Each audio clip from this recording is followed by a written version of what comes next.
मुझे लगता है, यानी ये देखिए, हमें थोड़ा अध्ययन करना चाहिए। मुझे लगता है कि जो भी 3 तलाक के पक्ष में बातें करते हैं, 3 तलाक की वकालत करते हैं, ये वोट बैंक भूखे लोग मुस्लिम बेटियों के साथ बहुत बड़ा अन्याय कर रहे हैं।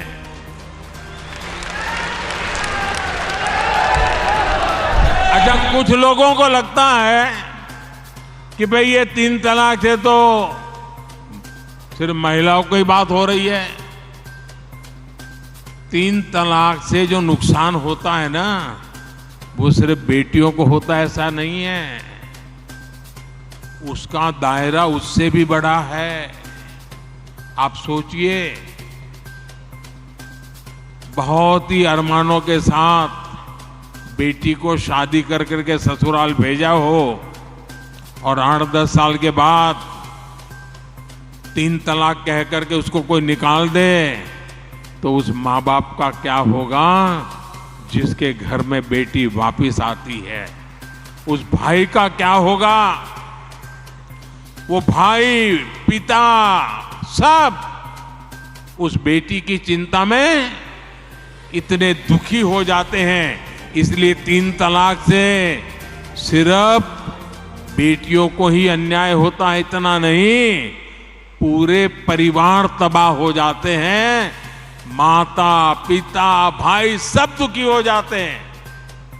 और देखिए, दुनिया के अनेक मुस्लिम बहुल्य देश, इसका इस्लाम से संबंध होता तो दुनिया का कोई मुस्लिम देश 3 तलाक खत्म नहीं करता।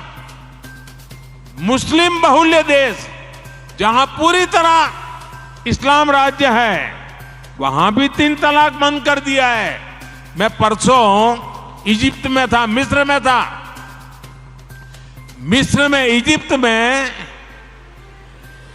90% से ज्यादा सुन्नी मुसलमान समाज है और इजिप्ट में आज से 80-90 साल पहले 3 तलाक की प्रथा को समाप्त कर दिया।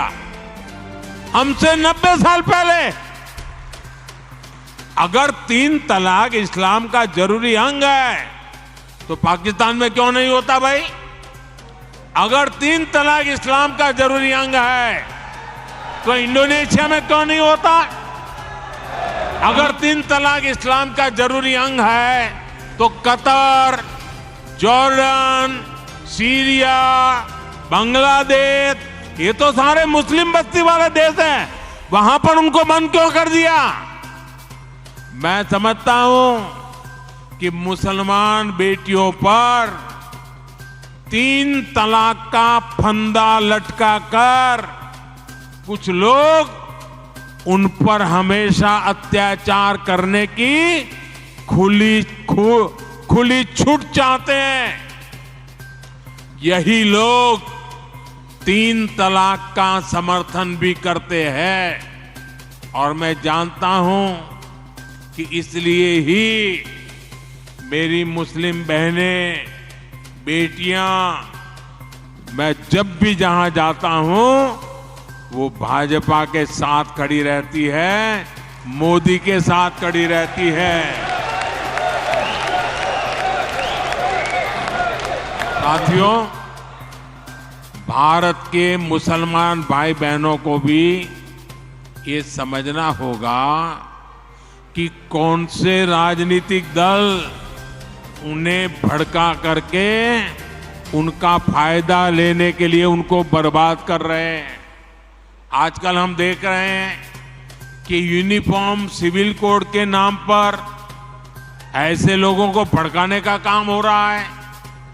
आप मुझे बताइए, एक घर में परिवार के एक सदस्य के लिए एक कानून हो, परिवार के दूसरे सदस्य के लिए दूसरा कानून हो, तो क्या वो घर चल पाएगा? क्या कभी भी चल पाएगा क्या?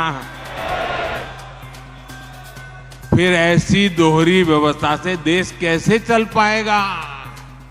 हमें याद रखना है कि भारत के संविधान में भी नागरिकों के समान अधिकार की बात कही गई है।